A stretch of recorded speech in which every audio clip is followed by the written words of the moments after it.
다른 걸로 켤까? 그냥? 잘 들리는 거 켜요. 그럴까요? 다 들으셨죠? 네. 넵. 그게 더 클리나? 그러니까 그 일단 메이드 하고 영현이 거 영현 거를 좀 크잖아. 그럼 소리 꺼주시나요? 마이크 안 가. 잠깐만요. 오늘 거기 미국 유튜브 목회자 팀 하는 거 김도순 선교사님 하고 했던 거 혹시 들어보셨어요?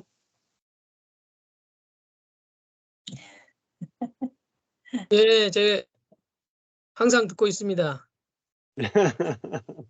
예, 요즘 뭐 김도순 선교사님 간증이 아주 좋습니다. 예, 아이고 진짜 뭐 거기서 또 좋은 진짜 교회를 또 누리고 계셔가지고 예, 거기 어떤 두 팀밖에 없었는데 세 팀이 되니까 더 풍성하고 더 아주 좋은 것 같아요. 이전에 김도순 선교사님 아니시죠? 예, 정말 예. 아니시죠?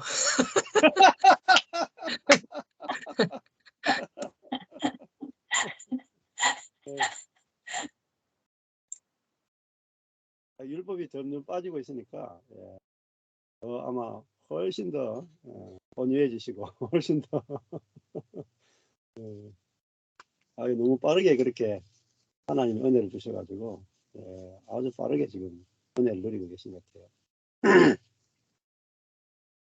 예, 하여튼 뭐 광주 한번 갔다 오니까 여기 지체들이 막 환하게 들어오네요. 그냥 이 온라인으로 할 때는 이렇게 평면적이었는데 한번 갔다 오니까 아주 입체적이고 좋습니다. 자, 지난번에 우리 누가복음 1장 4절까지 했었죠. 네, 오늘은 1장 5절부터 하시면 될 것 같아요. 그러면은 네, 시작을 하겠습니다. 누가복음 1장 5절부터 유대왕 헤롯 때에 아비야 반열에 제사장 하나가 있으니 이름은 사가랴다 이렇게 돼 있어요. 유대왕 헤롯은 이제 BC 40년부터 AD 한 4년 정도까지 재위 기간이 있었던 그런 왕입니다. 그때에 예수님 딱 오실 때 거의 재위 기간이 딱 마치는 그런 이제 왕인데, 아비야 반열에, 아비야 반열이라고 하는 것은 제사장이 반열이 있어요. 그래서 성전을 섬기는 한 24반열인가 아마 그렇게 있어요. 그래서 돌아가면서 성전에서 분향을 하고 떡을 진설병을 고치고 성전의 일을 섬기고 또 제사를 드리는 일에 헌신했던 제사장의 반열이 있습니다. 그 반열에 따라서 성전에서 돌아가면서 섬기게 돼 있죠. 근데 그 중에서 이제 아비야 반열에 속하는 제사장인데 그 이름이 사가랴다 이런 뜻이 있어요. 헬라어로는 자카리아스예요. 여호와께서 기억하셨다 하십니다. 이 제사장 한 명이 있는데 그 아내는 아론의 자손이고 이름은 엘리사벳. 하나님은 맹세하다 이런 뜻입니다. 자, 맹세하시는 하나님. 그러니까 맹세하다는 뜻은 하나님이 약속하다 이런 뜻이죠. 사가랴는 여호와께서 기억하셨다. 합치면은 하나님이 맹세하신 것을 기억하셨다. 하나님의 언약을 기억하셨다. 이런 뜻도 될 수가 있습니다. 그러니까 그 이름을 이렇게 물론 그 이름을 가지고 딱 다 적용할 수는 없지만은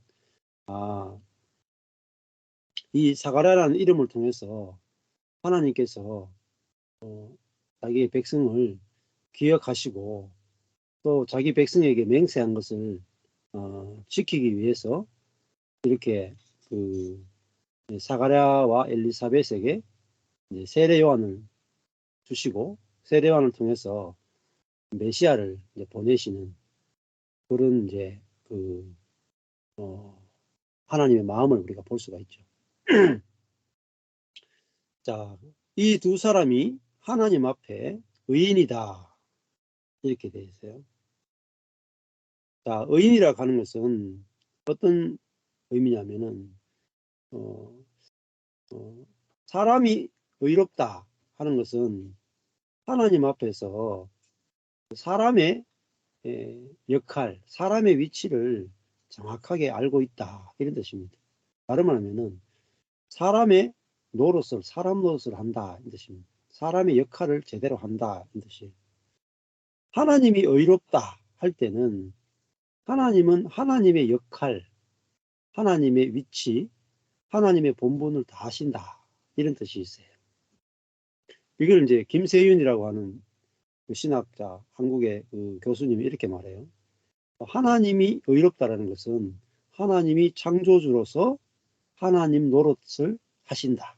하나님 역할을 다 하신다. 이런 뜻이고, 사람이 하나님 앞에 의인이라는 말은 사람이 하나님과의 관계에 있어서 자신의 본분과 역할을 정확하게 알고 행한다. 이런 뜻입니다.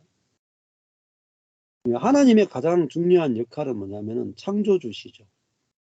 창조주시고 우리를 창조하셨고 또 창조주로서 우리를 창조하고 창조만 하고 끝내는 게 아니라 어때요?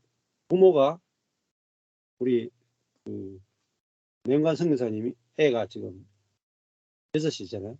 근데 애를 놓고 나서 나는 이제 끝났다.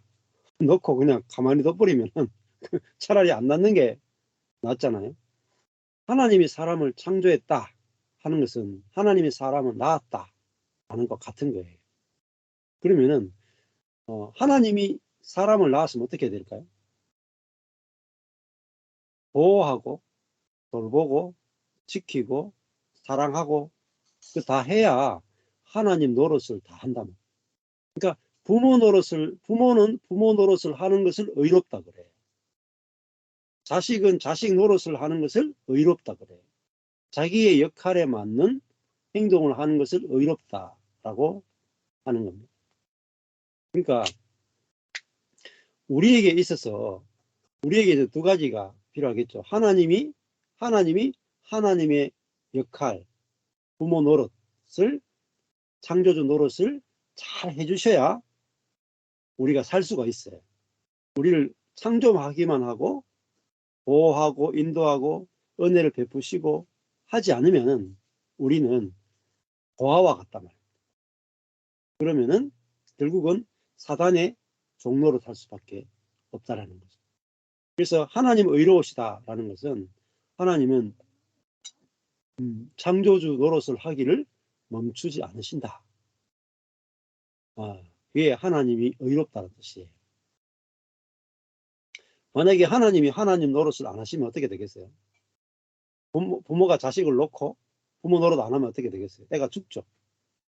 그리고 부모도 아주 사회적인 지탄의 대상이 될 겁니다. 아동학대로 걸려 들어가요. 자, 그러면은 하나님이 사람을 탁 지었어요. 창조했어요. 창세기 보면 하나님이 사람을 창조했습니다. 근데 창조만 해놓고 돌보지 않는다. 보호하지 않는다. 사랑하지 않는다. 그러면은 하나님이 인간 학대로 걸려들어요. 인간 학대가 돼요. 자, 이걸 뭐라고 부르냐면 은혜라고 하는 거예요. 은혜. 하나님이 자기 역할을 다 해주신다. 하나님이 기꺼이 우리를 창조하시고 우리를 낳으시고 우리를 양육하시고 우리를 돌보시기를 기꺼이 원하신 하나님이시다. 여러분도 그렇죠? 제가 가보니까 여러분이 그 시몬하고 꼬마 아기 같다고 왔는데 다들 막 서로 막 데려가려고 내가 낳지도 않았는데 그렇게 막 아기를 막 데려가려고 부모 노릇하고 싶고 이모 노릇하고 싶고 뭐 그렇게 하는 거잖아요. 우리도 그런데 하물며 하나님은 어떠시겠어요? 그래서 많은 분들이 하나님이 사람을 창조했다는 사실 아는데 하나님이 창조하신 건 시작이 불과해요. 창조하시고요. 보존하세요. 돌보세요.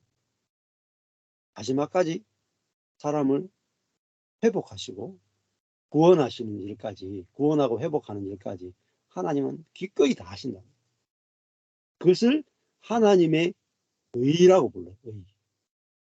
우리 그 하나님의 의를 의지하는 것이 뭐냐? 하나님의 의를 의지하는 것이 바로 인간의 의예요. 인간의 의. 그걸 믿음이라고 합니다. 하나님은 의로우신 하나님을 선하시고 자비하시고 의로우시고 기꺼이 우리의 창조주가 되어주시고 기꺼이 우리의 구원자가 되어주시고 우리의 보호자가 되어주신다. 이것을 하나님을 아는 지식이다. 이렇게 하나님을 아는. 그래서 여러분 그냥 나 하나님을 믿습니다. 이렇게만 하시면 안 돼요. 하나님이 어떤 분인가를 알고 하나님이 어떤 분인지가 믿어져야 돼요. 구체적으로. 그러면 내 삶이 아주 구체적으로 내 삶의 그 현실들이 알아지고 경험되고 누려지기 시작한다.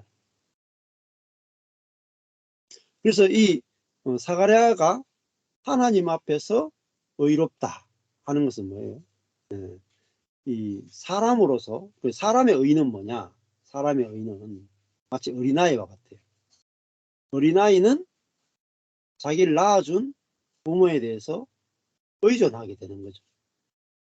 자기로서는 스스로 아이가 스스로 잘할 수도 없잖아요. 스스로 자기를 보호할 수도 없잖아요. 스스로 뭔가 알 수도 없잖아요.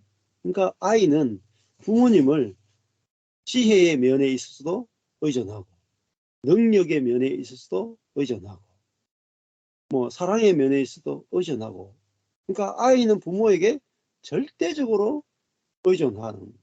그리고 나는 부모님으로 인해서 내가 이 땅에 태어났고 존재하게 됐고 나의 모든 것은 사실 부모님으로부터 받은 거잖아요. 받은 거.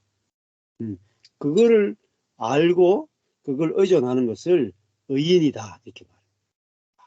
다른 이렇게 쉽게 설명하면은 하나님 앞에 하나님을 의존하는 사람이다. 하나님을 의존하는 사람을 의인이다 이렇게 볼 수가 있겠죠.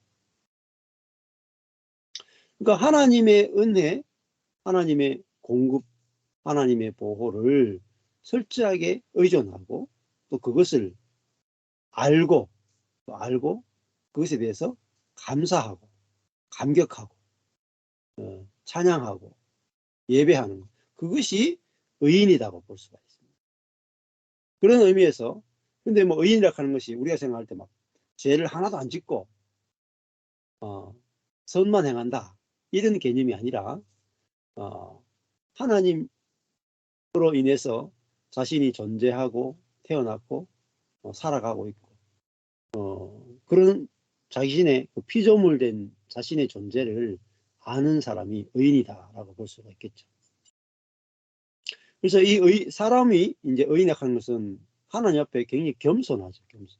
자기는 피조물에 불과하고 어린아이에 불과하고 그래서 하나님의 은혜가 아니고는 살 수 없는 자다. 이게 의인의 위치잖아요. 그러니까 의인은 그 지혜에 있어서도 하나님을 의존해요. 능력에 있어서도 하나님을 의존해요. 그러니까 나의 지혜를 신뢰하고 사는 게 아니라 하나님의 지혜를 부모의 지혜를 의존하고 살아가니까 부모님이 어떤 말을 해요. 그러면은 부모님의 지혜를 의존하고 부모님을 의존하는 아이는 부모님의 말을 더 잘 들을 수밖에 없죠. 자기 지혜가 한계가 있다는 사실을 알기 때문에 어린아이일 때는 부모가 말하면 다 들어요. 그죠? 잘 듣죠. 불교도 잘 듣는 편이에요. 근데 중2병이 걸리기 시작하면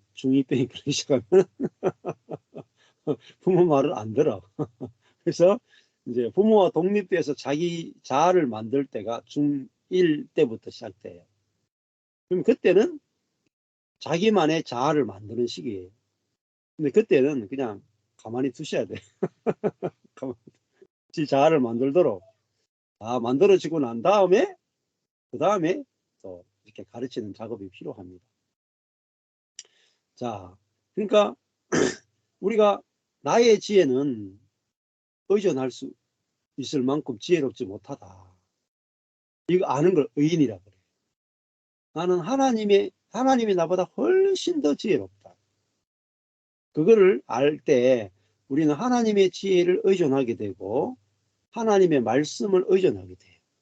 그래서 그 밑에 보면은 이 사가랴는 주의 모든 계명과 규례대로 흠이 없이 행하더라. 이렇게 되어 있어요.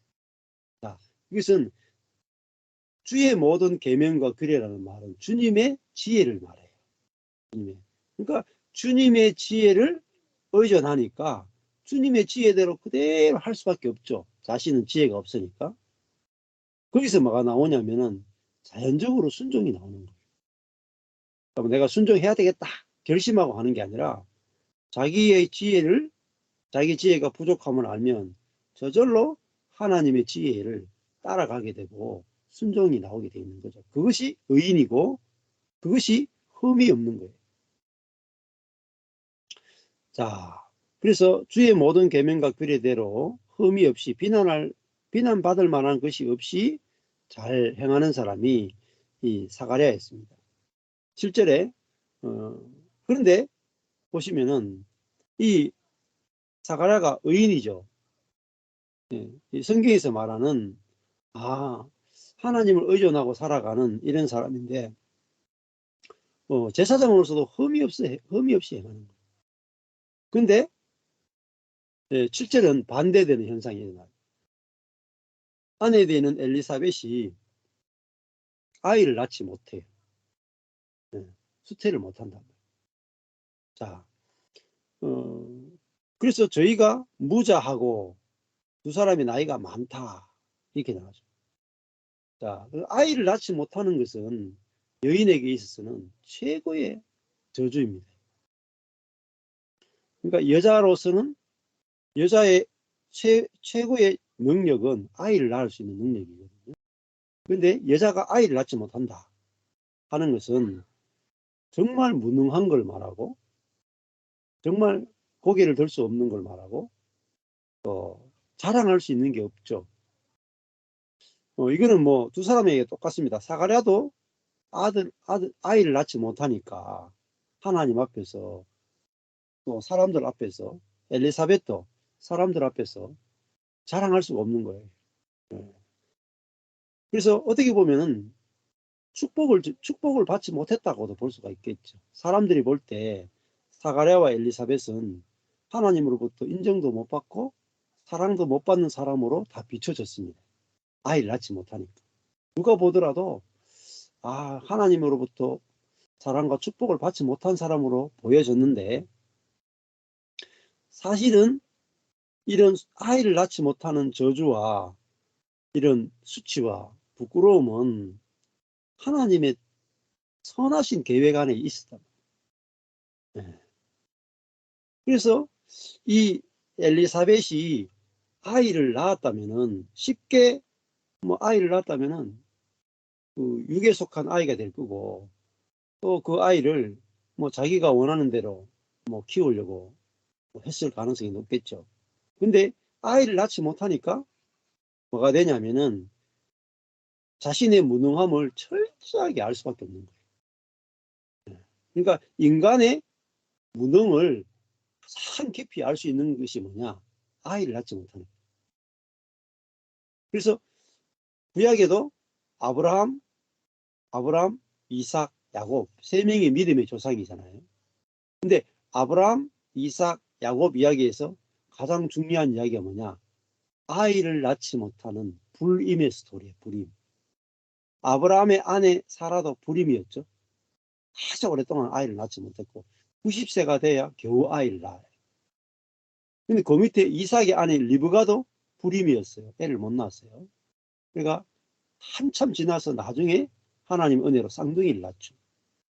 그다음에 야곱의 아내가 넷이 있는데 그 중에 가장 사랑하는 아내인 라헬, 가장 이쁜 그 라헬이 불임이었습니다. 그러니까 아브라함, 이삭, 야곱 3대에 걸쳐 가지고 계속 불임인 거예요. 그러니까 이 집안에 무슨 이렇게 저주가 있나. 그래가지고 가게에 흐르는 저주를 꺼내야 된다 이런 이제 하는 쪽에도 있어요. 근데 그걸 그렇게 저주로 보시면 안 된다. 하나님의 뜻과 계획이 있는 거예요. 네. 그 우리의 사라도 리브가도 라헬도 자기 힘으로 아이를 낳지 못해요. 그 말은 우리의 능력과 우리의 경건으로는 그리스도를 낳지 못한다는 겁니다. 우리의 노력과 천연적인 생명으로는 우리 속에서 생수가 흘러나올 수 없다라는 겁니다. 그러니까 남자가 아무리 애를 써도 평생 애를 써도 그리스도를 낳지 못한다. 근데 어떻게 낳느냐? 전적인 은혜로 그리스도를 낳는 거예요. 그래서 사라가 90세에 이삭을 낳았다라는 말은 사라가 은혜로 그리스도를 낳는 거예요. 그러니까 우리 속에서도 마찬가지예요. 우리 속에서도 예수의 생명이, 부활의 생명이 우리 속에서 흘러나오고 우리 마음에서 하나님의 마음이 나오는 것은 우리가 하나님의 마음을 낳는 것, 그리스도의 생명을 낳는 것. 이게 남자도 여러분 그 임신해가 낳아야 돼요. 여자분 혼자 임신하라 그러면 안 돼. 영적으로는 모든 남자도 그죠? 예, 그리스도를 잉태해서 그리스도를 낳는 해산의 수고를 다 그치는 거예요. 해산의 수고. 그래서 해산의 수고를 통해서 우리 속에서 그리스도의 생명이 흘러나와야 돼요. 예. 그것이 그리스도와 우리가 혼인잔치, 결혼하는 거예요. 결혼해서 우리의 힘으로는 그리스도의 생명을 받아서 그리스도의 생명을 잉태할 수가 없어요. 전적인 은혜예요. 전적인 은혜. 그래서 지금 수태를 못하는 이야기는 그거를 가르쳐 주기 위해서 지금 수태를 못하는 일이 일어났단 말이에요. 그러면 우리의 인생도 마찬가지로 우리의 인생에서 나의 힘으로 되지 아니하는 것들이 있을 거예요. 뭐 결혼이 안 된다거나 오랫동안 결혼이 안 된다거나 뭐 내가 원하는데 계속 안 된다거나 내 능력이 통하지 않는다거나 어떤 반복적인 죄가 끊어지지 않는다거나 뭐 사역하는데 안 된다거나 능력이 부족한 것, 이 모든 것들은 무엇을 위해서 존재하냐면은 우리의 철저한 무능을 알게 하고 결국은 하나님의 은혜로 되어진다는 것을 가르쳐 주기 위해서 지금 엘리사벳이 수태를 못하고 있는 거죠. 자, 아이를 낳지 못하는 제사장, 많은 제사장이 있었겠죠. 24 반열에 수많은 제사장이 있었고 뭐 능력 있는 제사장도 있었고 경건한 제사장도 있었고 뭐 보기에 아주 축복받은 제사장도 많이 있었겠죠. 그런데 뭐 하나님의 역사는 하나님이 역사를 움직여갈 때 하나님 나라의 일을 이끌어갈 때 하나님의 관심은 어디에 있으냐? 사가랴와 엘리사벳에게. 아이를 낳을 수 있는 수많은 제사장들이 있고 뭐 아이를 뭐 10명 당시에는 뭐 6명 10명 이게 막 놓잖아요. 자식을 막 쉽게 퍼뜨릴 수 있는데 전혀 아이를 낳지 못하는, 그것도 나이 많을 때까지 전혀 아이를 낳지 못하는 이 사가랴와 엘리사벳, 그 어떻게 보면 인생이 실패한 거죠. 망한 거죠. 아이를 낳지 못했으니까. 그런데 하나님의 역사는 어디서 있었느냐? 여기서 아이를 낳지 못하는 이 부부를 통해서 하나님은 일하고 있었다. 굉장히 비효율적이죠. 남들이 아무도 주목할 수 없는 이 두 사람, 사가랴와 엘리사벳, 아이를 낳지 못하는 이 제사장 가정, 누가 보더라도 하나님이 주목할 만한 것이 아무것도 없고, 그래서 아이가 없으니까 얼마나 겸손하겠어요? 안 그렇겠어요? 하나님 앞에 내놓을 게 없잖아요. 내놓을 게. 뭔가 하나님께 잘한 게 있으면 뭐 아이도 받고 뭐 이렇게 됐을 텐데, 뭐 애도 못 낳는 주제에 무슨 하나님 앞에서 뭐 할 말이 있겠습니까? 그래서 사가랴와 엘리사벳은 하나님 앞에서 겸손할 수밖에 없었고, 사람들 앞에서도 겸손할 수밖에 없는 거예요. 왜? 애를 낳지 못하는 게 흠이 있으니까 저절로 이제 겸손한 삶을 살 수밖에 없었죠. 근데 하나님은 이렇게 우리의 힘으로는 도저히 해결할 수 없는 그런 절망과 좌절 가운데 있는 이 사람을 통해서 하나님이 일하기를 원하세요. 이게 하나님 일하시는 방식이에요. 그러니까 하나님은 막 사람들이 생각하는 화려하고 막 왕궁에서 막 유명한 대제사장 가문에서 막 하나님의 축복을 우리가 눈으로 보기에 많이 받는 그런 사람들 속에서 하나님의 역사가 이루어질 거라고 생각을 하죠. 그렇습니다. 하나님의 역사는 이렇게 정말 보잘것없는 사가랴와 엘리사벳을 통해서 역사를 변화시키는, 인류 역사를 변화시키는 그 예수 그리스도가 오실 것을 예언하는 세례 요한이 태어나는 이 일은 사가랴와 엘리사벳을 통해서 이루어집니다. 왜냐하면 하나님의 은혜가 드러나기 위해서 하나님은 정말 보잘것없는 이 부부를 통해서 일하고 있다. 그러니까 여러분이 잘 나가는 사람 보고 절대 주눅 들지 말라. 아시겠어요? 화려하고 능력 있고 잘 나가는 사람한테 절대 주눅 들지 말라. 하나님은 뭐 자식 없는 이런 사람, 아무도 주목하지 않는 사람, 누가 이 사가랴와 엘리사벳을 통해서 하나님의 놀라운 일들이 진행될 거라고 누가 생각이나 했겠습니까? 그렇게 하나님은 절대로 하나님이 일할 것 같지 않은 이런 사람들을 통해서 하나님은 일하기를 절개하시는 분이죠. 그래서 하나님을 은혜의 하나님이다 그래요. 여러분, 하나님은 이런 사람, 애 낳지 못하는 사람, 무능력한 사람, 아무도 주목하지 않아야 하는 이런 사람, 내 자신을 보니까 능력이 너무 없어. 다른 사람에 비하면 너무 부족해. 장점이 하나도 없네. 별로 경건한 것 같지도 않고, 뭐 사역도 제대로 못하는 것 같기도 하고, 탁월한 것도 없는 것 같기도 하고, 아무것도 내세울 게 없어.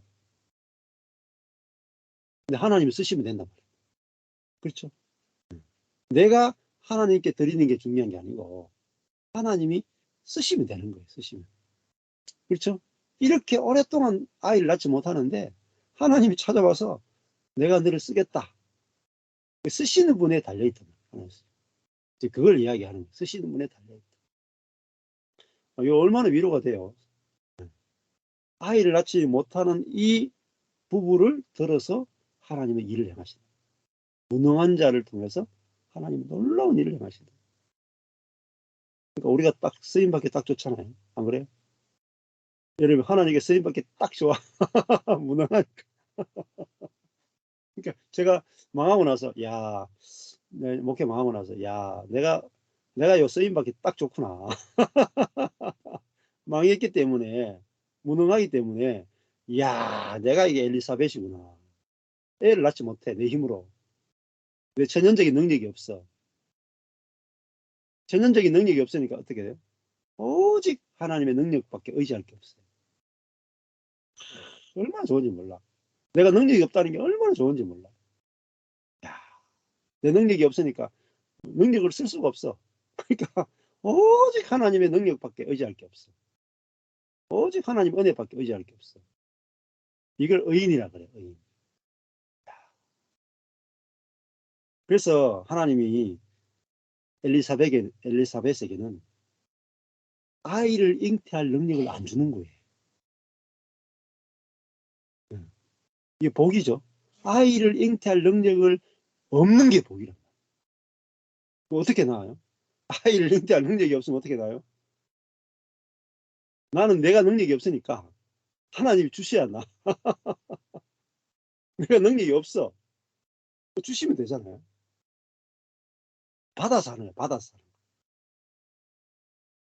거예요. 우리가 없으면 받으면 돼요. 이렇게 쉬운 게 어딨어요? 근데 우리는 내가 능력을 가지고 일하기 원해요. 내가 가지고 있는 천연적인 능력을 가지고 사역을 하기 원하고 주님을 섬기기 원합니다. 근데 그게 오히려 걸림돌이에요. 하나님의 능력과 하나님의 일하심이 나타나는 것을 가로막게 돼요. 엘리사벳이 애를 순풍순풍 낳았다. 그것이 오히려 하나님의 능력이 나타나는 게 아니라 엘리사벳의 능력이 나타나는 거죠. 아이를 잘 낳을 수 있는 능력. 그래서 우리가 능력이 있는 곳에서는 내 능력으로 살면 되겠죠. 살면 돼요. 근데 내가 능력이 없는 부분에서는 하나님의 능력이 나타날 수 있는 너무나 좋은 환경이 만들어진다. 그랬어요? 그냥 그래서 이제 이 엘리사벳을 통해서는 아이를 낳지 못했는데 성령으로 말미암아 하나님의 은혜로 말미암아 애가 잉태돼. 그러니까 뭐예요? 자기가 할 수 없는 영역에서 하나님의 능력을 경험하는 거예요. 그러니까 우리가 못하는 부분이 확실히 있어야 하나님의 능력을 경험하는 거예요. 자, 그래서 저도 마찬가지. 저도 저희 교회 와보시고 알겠지만은 아주 약하잖아요. 아주 제가 능력이 없으니까. 근데 제가 능력이 없는 만큼 뭐하냐면은 하나님의 능력을 담아낼 수 있어요. 능력이 없는 것은 그릇과 같아요. 그릇. 빈 그릇과 같아요. 근데 하나님의 능력이 담겨지고 하나님의 능력이 나타날 수 있다. 자, 8절에 보면은 마침 사가랴가 그 반열의 차례대로 제사장의 직무를 하나님 앞에서 행하고 있는데 제사장의 전례를 따라 제비를 뽑아 주의 성소에 들어가서 분향을 하게 됩니다. 그러니까 이때 하나님께서 보통 이제 성전에 계시고 성전에서 잘 이렇게 나타날 수 있는데 이 제사장을 통해서 하나님께서 이렇게 역사를 하시는 것은 그 제사장이나 또 주변에 있는 많은 사람들에게 하나님이 행하시는 일을 드러내기 위해서 지금 이 사가랴를 선택했다고 볼 수가 있습니다. 그래서 하나님만이 하실 수 있는 일이 사가랴를 통해서 일어나요. 사람의 힘과 사람의 어떠함으로 도저히 이해할 수 없는 하나님만이 할 수 있는 일이 사가랴 이 제사장을 통해서 나타남으로 말미암아 하나님이 이렇게 우리 삶 속에서 우리 주변에서 일하고 계시는구나. 이렇게 하나님 자기를 보여주신단 말이에요. 그래서 그걸 보고 우리가 하나님 일하심을 하나님을 알게 되고 만나게 되는 거죠. 자, 그래서 우리의 삶도 이 하나님의 일하심이 지속적으로 나타나는 것이 되게 중요합니다.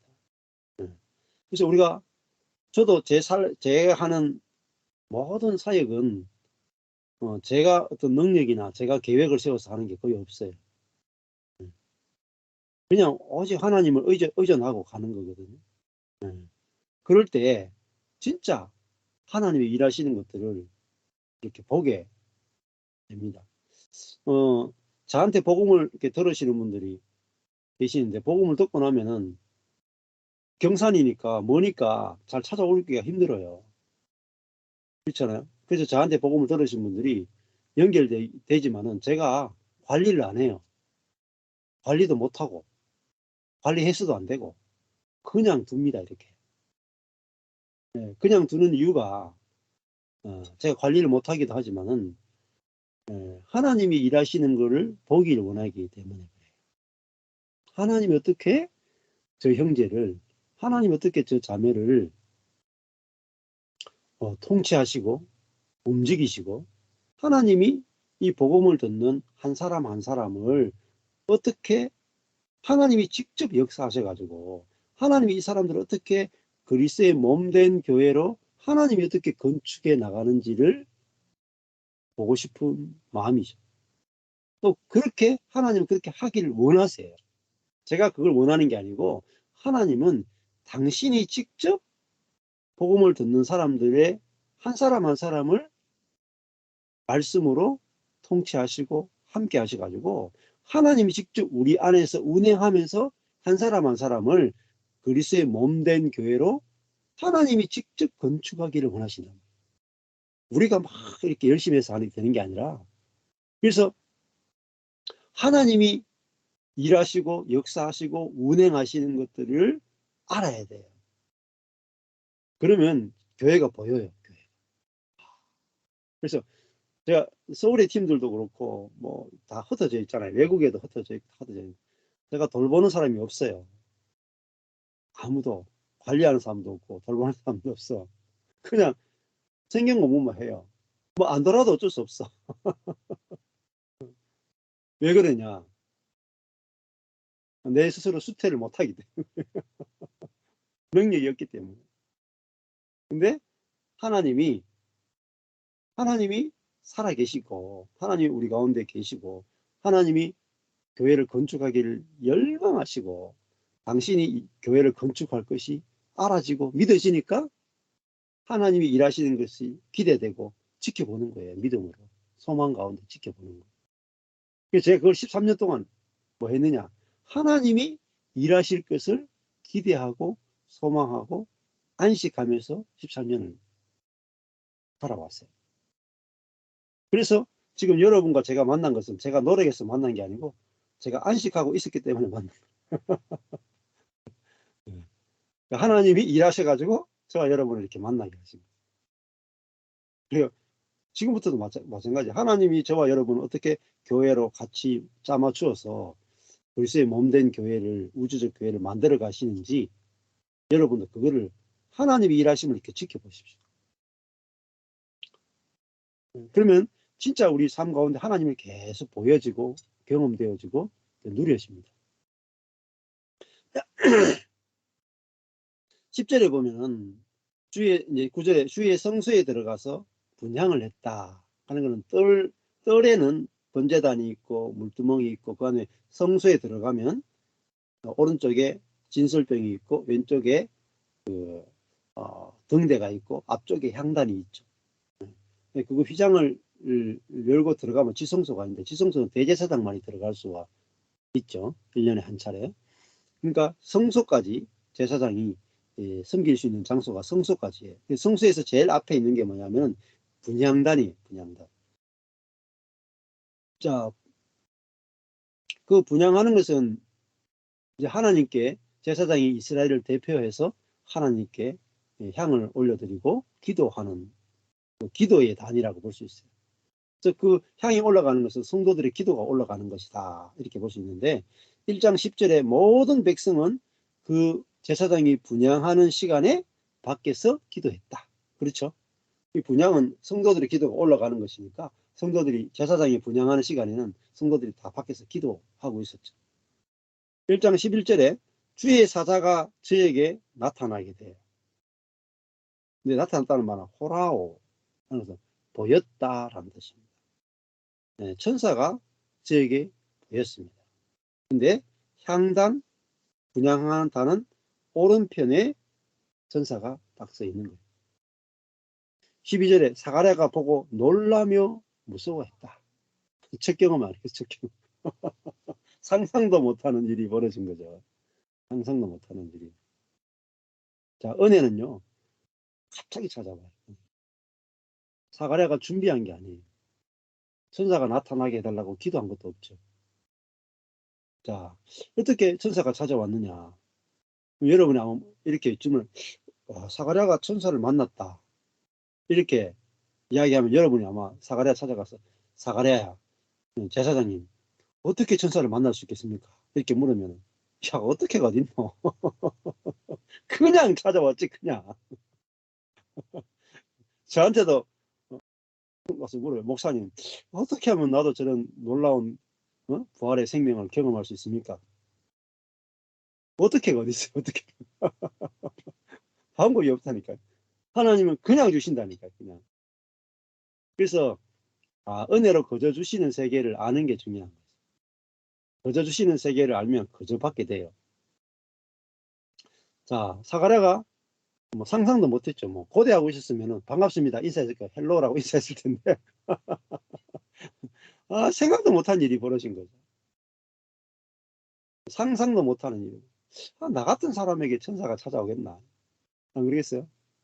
사가랴가 애도 못 낳는데 지금까지 그렇게 기도해서 그 기도 하나 응답이 안 되는 능력 없는 제사장인데 아니 자기도 애 못 낳는데 뭐 남들 애 낳도록 기도할 근본이 되겠습니까? 그러니까 제사장으로서 정말 능력 없는 사람이 사가랴. 자기 애도 못 낳아. 야, 근데 이제 제사장 노릇을 하고 있는 거죠. 안 그러세요? 저도 목사로서 정말 내 목회도 못하는 목사. 내 목회도 못하는데 지금 여러분하고 지금 이러고 있잖아요. 이게 은혜의 세계라는 거예요. 그렇죠? 사가랴가 자기 애도 못 낳는데 지금 무슨 일이 벌어지고 있냐면 누구도 경험하지 못한 은혜를 경험하는 거예요. 그러니까 은혜라고 하는 것은 우리의 어떤 자격과 전혀 상관없어요. 우리의 경건이나 우리의 어떤 선함이나 우리의 열망과 상관없어요. 그냥 하나님께서는 우리를 자격이 없는 자에게 은혜를 주기를 원하신다. 이 하나님을 알게 되면은 어떤 마음이 든지 아세요? 담대해져요. 내가 천사를 만나기에 딱 합당한 자고 천사를 만나기. 아니 사가랴가 애 못 낳는 사가랴가 천사 만났으면 우리도 뭐 천사 만나기에 딱 맞는 입장. 이걸 은혜적 관점이라고 해요. 은혜적. 은혜의 관점이 열리면 여러분 있잖아요. 믿음이 생겨요. 믿음. 은혜의 관점이 안 열리면 절대 믿음이 생길 수 없어요. 그러니까 우리는 하나님의 은혜 받기에 딱 온전하단 말입니다. 우리가 뭔가 내가 잘한 것에 대해서 보상을 받기에는 부족하지만은 그저 주시는 은혜 받기에는 부족한 사람이 한 명도 없어요. 그러니까 애를 낳지 못하는 사가랴와 엘리사벳이면 천사를 만나고 하나님의 그 은혜를 입기에 조금도 부족함이 없다. 이게 하나님을 아는 지식입니다. 지식. 저는 뭐로 사역하느냐? 이 지식으로 사역해요. 제가 뭐 조건이 돼가지고 하나님의 은혜를 받는 게 아니에요. 조건이 없기 때문에 하나님 은혜 받기에 더 좋다. 이 믿음으로 사역하는 거예요. 그러니까 여러분이 이걸 딱 장착이 돼, 은혜가 딱 장착이 되면은 너무 씹어져. 내가 자격이 없기 때문에 하나님 나를 사랑하시고 자격이 없기 때문에 하나님 나를 통해서 충분히 일하실 수 있구나. 그러니까 이 자기 힘으로 수태를 못 하는데 나이도 많은데 아이를 낳을 수 없는데 성령으로 그냥 하나님의 능력으로 잉태해버려. 남들은 천연적인 능력으로 잉태하지만은 엘리사벳은 막 하나님의 능력으로 잉태해버리네. 어느 게 더 영광스러워요? 천연적인 능력으로 잉태하는 것보다 하나님의 능력으로 잉태하는 게 훨씬 더 영광스럽지 않습니까? 근데 이것이 조건이 필요 없단 말이죠. 전혀 은혜의 세계는 어떤 조건도 필요 없어요. 오히려 자격이 없을수록 더 주어지는 것이 은혜의 세계라. 그래서 은혜는 이렇게 자격이 없는 자에게 주어지는 것이 은혜라는 걸 알 때 우리는 하나님을 정확하게 알게 되고 하나님은 당신이 누구인가를 정확하게 알고 당신의 은혜를 잊기 원하는 그것을 가장 기뻐하세요. 하나님 당신이 어떤 분인지 알아주는 것을 가장 기뻐하세요. 여러분이 뭐 천천의 수양과 만만의 기름으로 예배 드리는 것보다 하나님이 은혜의 하나님인 것을 알고 그 은혜를 의지하는 것을, 그 믿음을 하나님은 가장 기뻐하세요. 그것이 하나님과 올바른 관계를 맺는 비결입니다. 하나님과 관계 맺는 비결은 너무 쉽단 말이에요. 자, 그래서 이렇게 우리가 이렇게 성경을 읽을 때 그 사람 속에 들어가 봐야 돼. 그 사람 속. 실제 사가랴와 실제 엘리사벳 속에 들어가서 이 사람들의 조건을 이렇게 볼 때 좋은 조건을 자꾸 보시면 안 돼요. 복받기 좋은 조건을 가지고 그걸 닮아가려고 하는 게 아니고 이들의 연약함과 부족함을 깊이 발견하는 게 중요하고, 그 이들의 부족함과 연약함에 대해서 하나님의 어떤 은혜를 베푸시는가라고 하는 그 관점으로 성경이 보여지기 시작하면은 저절로 여러분 성경 읽을 때마다 막 하나님의 은혜가 막 알아지고 경험되고 막 발견될 때 엄청난 우리 속에 영적 기쁨이 넘치게 되는 거죠. 그렇잖아요. 그러니까 제가 그 목회해가지고 한 12년 해가지고 130명을 낳았잖아요. 130명. 제자 130명을 낳았어. 근데 다 떠나가 버렸어.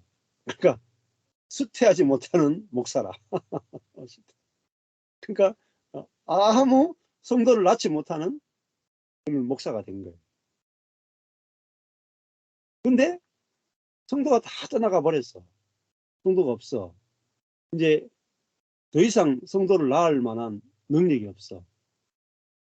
아니 폐계 닭과 같아. 그죠? 잉태할 힘이 없어. 근데 있잖아요. 내가 성도를 전도할 힘, 양육할 힘, 잉태할 힘이 없다면.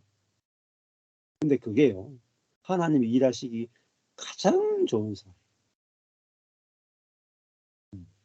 하나님의 은혜를 입기 가장 좋은 사람. 그래서 여러분이 성경 속에 들어가서 성경 안에서 지금 일하고 계시는 은혜의 하나님을 만나면 여러분이 그냥 거기서 살아나버려요. 말씀 안에서 여러분 살아나셔야 돼요. 그 은혜의 하나님을 아는 지식에 의해서 여러분의 영혼이 막 춤을 추고 여러분의 영혼이 막 살아나야 돼요. 그게 그러면요, 뭐 다른 게 필요 없어요. 말씀 안에서 하나님을 만나고 말씀 안에서 여러분의 영혼이 막 춤을 추고 여러분의 기뻐 달뛰게 돼요. 그게 가장 은혜가 지속되는 거예요. 근데 여기서 말씀 안에서 이렇게 은혜를 받으면 이 은혜가 식지 않아요. 계속 가요. 그러니까 저도 내가 이제 성도를 다 잃어버린 불임 목사야. 불임 목사. 근데 하나님의 놀라운 계획이 있단 말이야. 불임에는 하나님의 놀라운 계획이 있는 거야. 우리가 불능, 능력이 없단 말이야. 무능. 우리의 무능에는 하나님의 일하심이 예비되어 있는 거예요. 그래서 13절에 보면 천사가 일러 가로되 사가랴여 무서워 말라. 너의 간구함이 들렸다. 근데 뭐 애 낳게 해달라고 젊었을 때 기도했을 거 아닙니까? 그죠? 젊었을 때 기도하고 이제 기도 이제 안 들어주셔도 됩니다. 이제 나이 너무 많아가지고 지금 임신하면 죽습니다. 그 나이가 됐는데 임신해버려. 야, 참. 그러니까 보세요. 임신하는 능력도 주님에 의해서 주어져야 되고, 그 다음에 임신해가지고 애가 뱃속에서 자랄 때도 하나님의 능력이 필요하고, 해산할 때도 노산이야. 옛날에 산부인과가 어디 있습니까? 애 낳다가 죽는 경우가 너무 많아. 노산에 죽을 경우가 더 많다고. 근데 이 늙은 엘리사벳이 임신을 해버려. 애 줘도 말려야 될 판인데. 그렇잖아요. 근데 이 모든 환경을 하나님의 은혜로 능력으로 다 통치하신다. 사라도 마찬가지. 사라는 더 있잖아요. 90세를 낳았으니까. 엘리사벳에 비하면 훨씬 더 나이 많았잖아.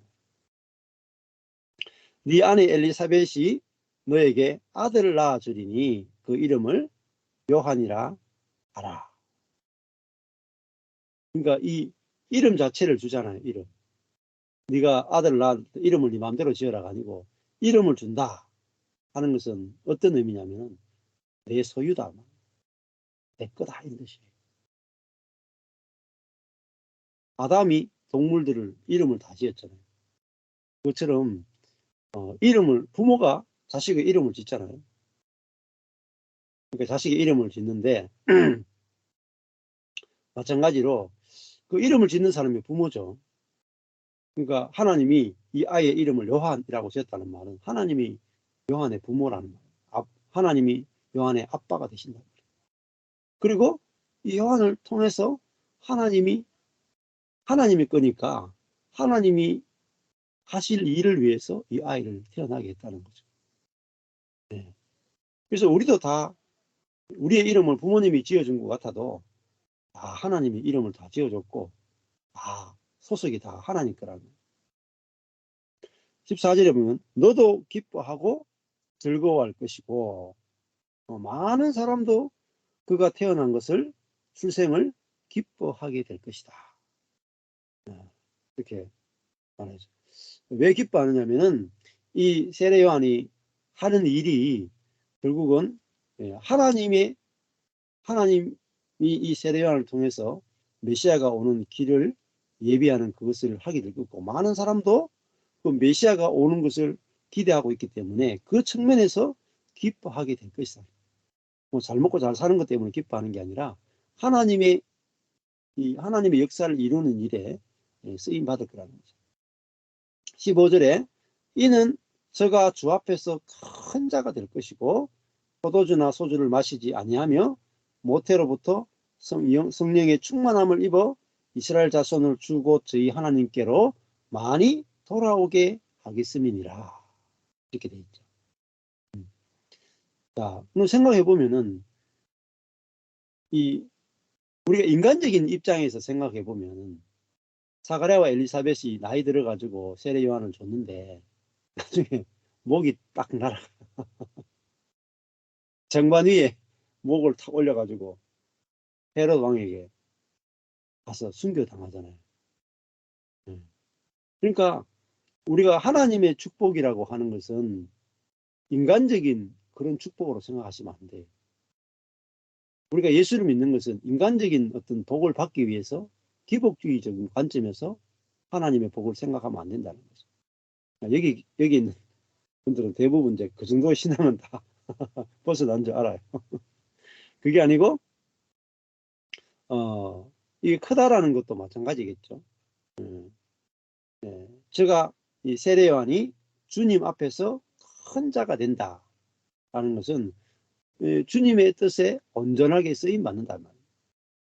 그리고 포도주나 소주를 마시지 않는다 하는 것은 나실인으로 쓰임 받는다는 것은 자기 인생이 자기의 어떤 목적이 없이 하나님의 목적을 위해서 온전하게 거룩하게 쓰임 받을 것에 대해서 이야기를 해주고 있는 거죠. 그래서 우리 인생도 이 제일 축복받은 인생은 하나님의 목적을 위해서 온전히 우리 인생이 쓰임 받는 거죠. 그게 가장 복된 것이고 그래서 하나님의 어떠하심이 우리를 통해서 나타나는 것, 하나님 뜻이 이루어지는 그 일에 우리가 쓰임 받는 것이 가장 큰 자가 아니겠어요? 근데 이거는 뭐 큰 일을 한다 뭐 이런 것도 있겠지만은 이 큰 자라는 말은 하나님의 목적에 용도에 맞게 정확하게 쓰임 받는 거예요. 그러니까 뭐 하나님이 작게 쓰면 작게 쓰고 크게 쓰면 크게 쓰고 상관없이 하나님께 쓰임 받는 게 그게 이제 가장 큰 거죠. 우리에게는 사실은 하나님께 쓰임 받지 못하는 인생이 가장 비참한 인생이 아니겠어요? 하나님이 우리를 하나님과 연합되어서 하나님의 일에 쓰임 받고 하나님을 나타내는 일에 우리를 쓰기 원하는데, 우리가 하나님의 용도로 쓰임 받지 않으면은 사단의 용도로 쓰임 받다가 다 끝나는 인생이죠. 그래서 우리가 뭐 죽느냐 사느냐보다, 야, 내가 정말 하나님을 위해서 귀히 쓰는 그릇으로 쓰임 받는 것이 우리 인생에 가장 복된 거라고 볼 수 있겠죠. 그리고 이제 모태로부터 영의, 성령의 충만함을 입어, 이렇게 했습니다. 자, 모태로부터 성령의 충만함을 입는 것이 결국은 이 불임이었잖아요. 불임. 그러니까 엘리사벳이 자기의 능력으로 임신하지 못했으니까 하나님의 성령의 능력으로 잉태됐기 때문에 모태로부터 성령의 충만함을 입어서 이미 임신이 됐잖아요. 그러니까 세례 요한은 성령의 충만함을 입었다는 말은 이제 기름 부음 받은 선지자란 말입니다. 하나님의 성령의 기름이 부어졌다. 그러니까 성령의 지배와 다스림을 받는다 뜻입니다. 그러면 사람은 처음에는 우리가 어머니 뱃속에서 출생할 때 성령의 충만함을 입어 출생하는 게 아니라 사실은 악령의 충만함을 입어 출생해요. 천연적인 출생은 우리는 사단의 지배 아래 출생이 되는 거예요. 천연적인 출생.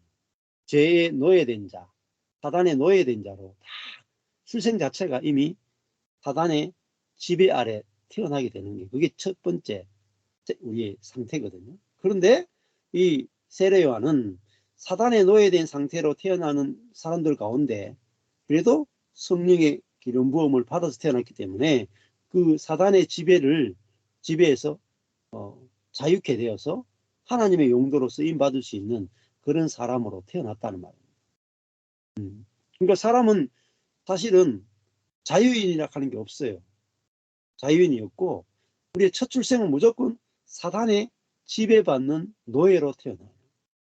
그런데 그 중에 성령의 충만함을 입었다 하는 것은 이 사단의 지배로부터 자유케 된 자라는 뜻입니다. 그러니까 정말 복인 거죠.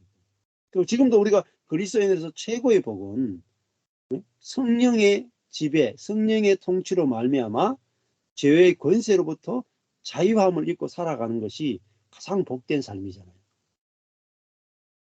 그래서 이 세례 요한은 그 죄의 지배가 아니라 성령의 지배를 받고 어머니 뱃속에서부터 성령의 지배를 받는 아이로 이렇게 잉태되어서 태어났단 말입니다.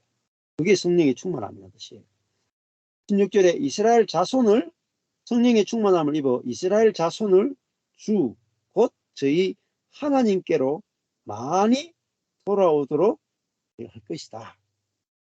자, 그러니까 여기도 보면은 세례 요한이 이스라엘 자손을 하나님께로 돌아오게 하는데 전제가 뭐예요? 성령의 충만함을 입어, 이렇게 됐죠. 그때 예수님 당시에 수많은 서기관, 제사장, 바리새인, 성경학자, 하나님께 열심히 있는 사람 엄청나게 많았어요. 그렇지만은 진짜 하나님께로, 성경이 말하는 진짜 살아계신 하나님께로 돌아오게 한 사람은 세례 요한밖에 없어요. 세례 요한. 근데 진짜 하나님께로 돌아오게 하려면 성령의 충만함을 입지 않고는 불가능합니다.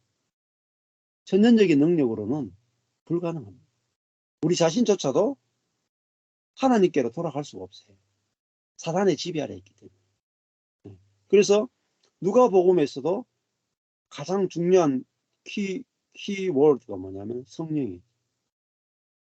그래서 누가복음과 사도행전을 다 기록했죠. 그래서 누가복음과 사도행전은 성령 행전이잖아요. 그래서 이 누가의 신학에서 누가의 어떤 누가복음과 사도행전에서 가장 중요한 이야기는 성령입니다. 그래서 성령은 다른 말로 하면요, 하나님의 영이 우리를 직접 통치해서 우리 몸에 있는 사단의 지배로부터 우리를 해방시키는 거예요. 그냥 뭐가 해방되느냐? 우리의 생각과 감정과 의지가 사단의 지배 아래에 있다가 성령이 우리 안에 들어와서 우리를 통치하면은 생각, 감정, 의지가 성령의 지배를 받게 돼요. 그럼 어떻게 되느냐? 우리의 생각이요, 성령을 따라서 생각하게 되고요, 성령을 따라서 느끼게 되고요, 성령을 따라서 결단할 수 있게 돼요. 네. 그러면 뭐예요? 우리 몸에 있는 죄의 지배로부터 해방되는 삶을 살게 되는 거죠. 그래서 누가복음에서 이렇게 성령을 이야기하는 부분이 대단히 중요한데, 여러분이 성령에 대해서 제가 설명을 이렇게 드릴 때 잘 들어놓으시면 돼요. 성령의 어떤 충만이나 능력이나 이걸 받기 위해서 기도할 필요가 하나도 없어요. 여러분이 성령에 대해서 듣잖아요. 들어서 그렇구나 깨닫죠. 깨달아질 때 여러분에게 성령이 경험돼요. 성령을 경험하는 것은 불 받거나 안수 받거나 막 뜨겁게 기도하거나 막 신비적인 체험을 하거나 이거 하면 오히려 더 안 좋아요. 여러분이 말씀을 듣는 가운데 성령이 어떤 분이구나, 하나님이 우리에게 성령을 정말 주기 원하시는구나, 또 성령은 왜 이미 우리 안에 와 계시는구나, 성령은 우리 안에서 어떤 일을 하시는구나, 이걸 들을 때 여러분이 믿음이 생기죠. 그럼 여러분이 경험돼요. 저절로 경험돼요. 그러니까 말씀에 의해서 여러분이 성령이 경험되는 게 가장 좋은 거예요. 불순물이 안 섞여요. 저도 그랬어요. 앞에 기도하고 여러 가지 해서 경험 다 해봤는데요, 별거 없어. 팔아야기만 하고 별거 없어요. 방언도 하고 다 해봤지만 다 소용없어요. 말씀에 의해서 여러분이 말씀 안에서 성령님이 어떤 분인가 알아주고 여러분 가운데 이게 알아주고 믿어지면요, 여러분의 경험이 돼요. 저절로. 근데 이 경험은 사라지지 않아요. 계속 지속되는 거예요.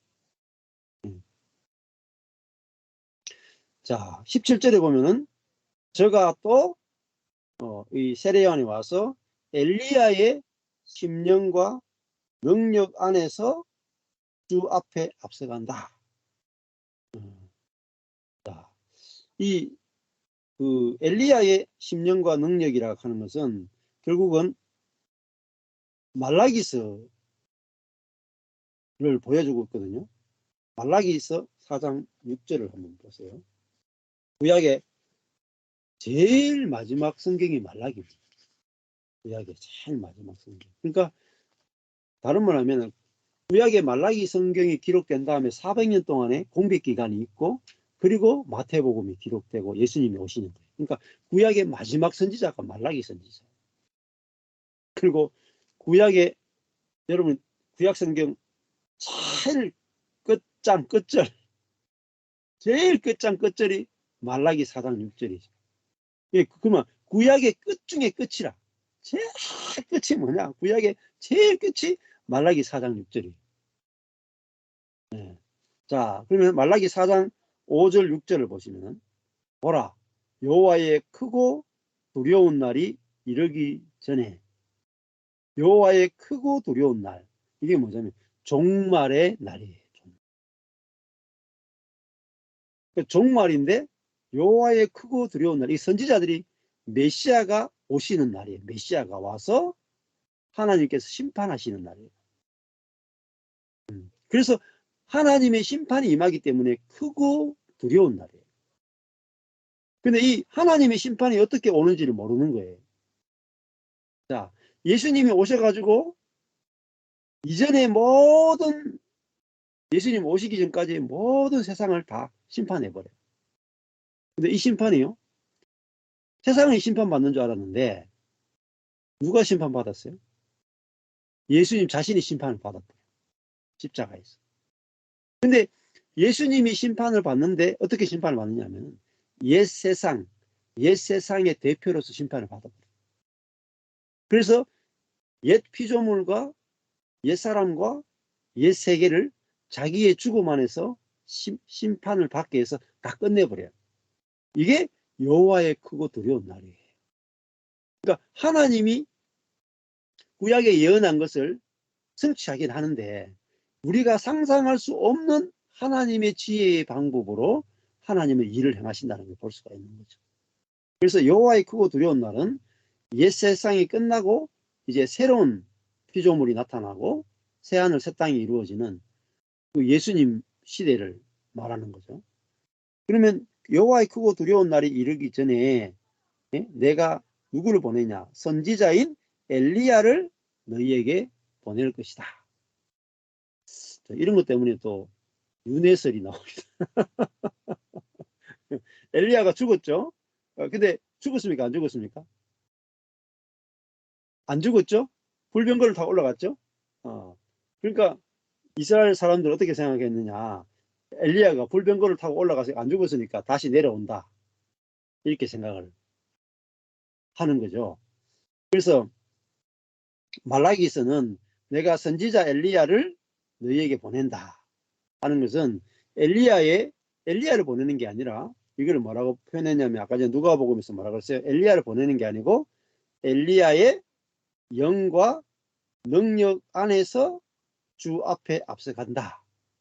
그죠? 엘리야의 영과 능력으로 활동하는 그런 선지자가 온다. 이렇게 이제 성취가 된 거죠. 예. 근데 말라기 4장 5절에는 선지자 엘리야를 보낸다. 이렇게 표현했지만은 실제로는 엘리야와 영과 능력이 있는 그런 선지자가 온다. 이렇게 이제 성취되는 걸 볼 수가 있죠. 그러면 이 엘리야가 와서 하는 일은 원래 엘리야 다음에 그 엘리야의 선지자가 제자가 엘리사잖아요. 엘리야보다 갑절의 능력을 받은 사람이 엘리사예요. 그렇죠? 대를 잇죠. 마찬가지로 엘리야 다음에 엘리사가 오듯이 세례요한 다음에 예수님 오시죠. 그게 이제 예표란 말이에요. 엘리야가 불병거를 타고 올라가는데 겉옷을 취해서 입었을 때 엘리사를 통해서는 예수님이 하신 사역과 굉장히 비슷한 사역들이 다 펼쳐지는 걸 볼 수가 있죠. 그래서 엘리야를 보내는데 그거 뭐 하느냐면은 말라기 4장 6절에 보면은 아비의 마음을 자녀에게로 돌이키게 하고 자녀들의 마음을 그들의 아비에게로 돌이키게 하리라. 여기 말라기 4장 6절에서 보면은 원래 제가 갖고 있는 이 키아즘 성경에 보면은 뭐라고 되어 있냐면은 말라기 4장 6절에 아비라는 단어에 대해서 빨간색을 칠했어요. 자녀는 초록색을 칠했거든요. 근데 그러면 아비라는 단어를 빨간색으로 칠했다는 것은 무슨 의미가 있냐면 이 아비는 하나님, 예수님, 성령님을 상징한다. 그럼 뭐겠어요? 하나님의 마음을 자녀에게로 돌이키게 하고 자녀들의 마음을 하나님께로 돌이키게 하리라. 이런 뜻이다. 하나님이 이스라엘 백성의 아버지가 되시잖아요. 그리고 그들은 하나님의 자녀가 되잖아요. 그래서 하나님과 그의 백성인 자녀가 서로 마음이 하나 되게 하는 이 일을 엘리야가 와서 하게 될 것이다. 이렇게 이야기하고 말라기스가 딱 끝나요. 구약의 예언이 딱 끝나고 400년 동안의 공백기가 있고 바로 등장하는 사람이 누구냐? 선지자 엘리야가 온다 했는데 그 엘리야가 누구냐면 세례 요한이에요.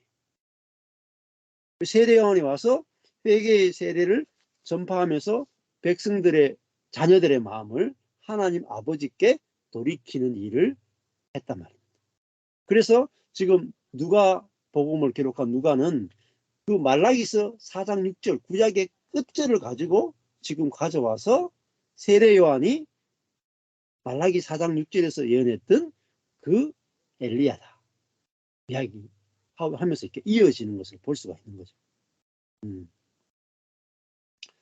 자, 그래서 누가복음 1장 17절에 저가 엘리야의 영과 능력 안에서 주 앞에 앞서가서 아비의 마음을 자식에게 거스리는 자를 의인의 슬기에 돌아오게 하고 여기 덧붙였죠. 아비의 마음을 자식에게까지 했는데 또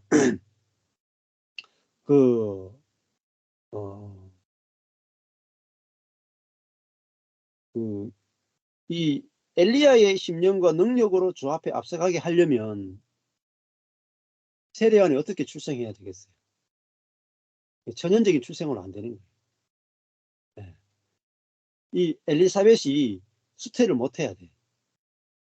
그래서 엘리사벳이 자기의 능력으로 수태를 못하고 오직 하나님의 능력으로 세례 요한이 임신이 돼야 돼요. 성령의 능력으로 임신이 돼야 돼요. 그래야 세례 요한이 성령의 충만함을 입어가지고 그가 엘리야의 영과 능력 안에서 말씀을 전할 수가 있고, 그랬을 때 백성들이 성령의 능력으로 전파되는 그 말씀을 통해서 그들이 요단강에서 세례를 받으면서 예수님이 오시는 것을 준비할 수가 있단 말이에요. 그렇죠. 그러니까 이 세례 요한이 성령의 충만함을 입어서 엘리야의 심령과 능력으로 말씀을 전하게 하기 위해서 엘리사벳은 자기 능력으로 임신을 못해야 됐다. 근데 엘리사벳 입장에서 보면은 뒤에 이런 일이 일어나리라고 상상을 못 하잖아요. 왜 자기가 임신을 못해야 되는지 이해를 할 수가 없죠. 우리도 마찬가지예요. 우리의 지혜는 너무나 작기 때문에 내 인생에 왜 이런 무능력과 불행이 있어야 되는지를 그 다음에 이루어질 하나님의 계획을 모르니까 내 삶에 오늘 있는 나의 이런 연약함과 무능과 실패와 좌절이 왜 있는지를 모르는. 근데 우리가 이 성경을 봐야 되는 이유는 세례 요한이 뱃속에서부터 성령의 충만함을 얻기 위해서는 엘리사벳이 자기의 능력으로 임신하면 안 되는 거예요. 그래서 자기 능력으로 이렇게 아기를 못 낳는 것이 정말 하나님의 뜻이었고 계획이었고 하나님의 축복이었고 준비였구나. 이걸 알게 될 때 엘리사벳이 자기 인생의 해석이 되는 거예요. 이야, 내가 하나님께 저주받아가지고 애 못 낳은 게 아니고 하나님의 놀라운 계획을 위해서 내가 불임이었구나. 이거 하나님의 계획이었고 하나님의 놀라운 축복이었구나. 내가 아이를 낳지 못하는 이 나의 무능함이 정말로 하나님의 누구보다도 놀라운 내가 은혜를 받은 자고, 누구보다도 놀랍게 내가 하나님의 계획을 입은 자고, 누구보다 놀랍게 하나님의 선택을 받은 자고, 누구보다 놀랍게 하나님의 사랑을 받은 자구나. 자기 인생이 해석이 뒤집어지는 거야. 저주받은 인생으로 해석하고 있다가 이렇게 세례 요한을 낳게 되면서 자기 인생의 그 저주거리가 완전히 하나님의 사랑과 은혜의 복으로 해석이 되는 거예요. 이게 복음의 능력이에요. 자, 여러분 성경을 읽게 되고 성경을 묵상하게 되고 성경을 보는 눈이 성령에서 열리면 즉시 있잖아요. 내 인생을 보는 관점이 뒤집어져요. 관점. 내 인생을 해석하는 것이 하나님의 관점으로 바뀌어야 돼요. 내 인생에 있는 상처나 불행이나 저주가 하나님의 은혜고 하나님의 지혜고 하나님의 준비하심이고 하나님의 주권으로 해석이 될 때 우리가 우리 속에 놀라운 은혜가 막 경험되는 거예요. 저도 제가 그렇게 이게 해석되면서 제가 막 영혼이 살아나게 됩니다. 그러니까 말씀 속에서 일하시는 하나님, 지혜이신 하나님, 놀라우신 하나님을 보게 된 거예요. 그것이 제 인생으로도 해석이 됐던 거예요. 자, 이런 엘리야를 낳기 위해서는, 이런 세례 요한을 낳기 위해서는 엘리사벳은 서쪽 새는 봄부터 그렇게 울어내야 된다고 네? 임신을 못해야 됐단 말이에요. 네? 그러니까 하나님의 손에 의해서 건축되는 교회를 위해서는 내 손으로 건축되는 교회가 무너져야 됩니다. 그러니까 성령의 능력과 성령의 사역이 펼쳐지기 위해서 내가 했던 모든 사역이 무너져야 됩니다. 그러니까 얼마나 복된 건지 모르죠. 그래서 이 세례 요한은 구약의 말라기 선지자가 예언했던 그 예언이 세례 요한에게 딱 성취되는 거예요. 얼마나 놀랍습니까? 구약의 최종 예언이 세례 요한 한 사람에게 딱 이루어집니다. 그 일을 위해서 엘리사벳이 애를 못 낳은 거예요. 그럼 애를 못 낳는 이것이 얼마나 영광스럽겠어요. 내가 이러려고 애를 못 낳고. 이야, 내가 그냥 애를 쉽게 낳았으면 어떻게 애를 쉽게 낳았으면 세례요한을 못 낳는 거죠. 그래서 이 세례요한이 와서 아비의 마음을 자식에게 거스리는 자를 의인의 슬기에 돌아오게 하고, 의인의 슬기라 하는 것은 지혜, 그리스도 예수님의 그런 지혜에 슬기에 돌아오게 한다는 말. 주를 위하여 세운 백성을, 주를 위해서 이제 준비한 백성을 준비하리라. 그러니까 새로운 이제 이스라엘이 만들어지죠. 새로운 이스라엘. 그러니까 육신적 이스라엘이 있고 메시아를 영접하는 새로운 이스라엘이 있어요. 그래서 이제 새로운 언약이 오면은 새로운 백성이 있어야 돼. 그래서 그런 이제 예수 그리스도를 영접하는 새로운 백성을 예비하기 위해서 지금 이 세례 요한이 출생했다 하는 이야기를 이제 천사가 이제 이렇게 계시해주고 알려주는 거죠. 자, 예, 오늘은 여기까지 하시면 되겠습니다. 17절까지 하겠습니다.